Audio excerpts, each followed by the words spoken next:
உனக்கு எதுக்குமா சிரமம்? நானே துவைச்சிக்கிறேம்மா. துவைக்காம மட்டும் அப்புறம் பேசிக்கிறேன். ஆஹா, அப்போ அடமலை இங்கே தான் அடிச்சு விட்டாமா? எப்படி சமாளிக்கன்னு தெரியலையே. டீ இந்தா. பேசாம டீயை மேலே ஊற்றி சமாளிச்சிட வேண்டியதான். இதை ஊற்றுனா வெந்து போயிருமே. மா தாகமா இருக்குமா, தண்ணி கொடுமா. இதே வேலையா போயிருச்சு உனக்கு.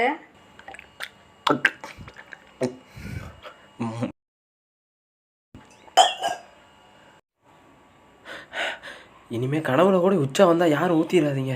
அதை சமாளிக்க ரொம்ப கஷ்டப்பட வேண்டியதா இருக்கு. போர்வீலியில மண்ணு நாத்த மாட்டேங்குது.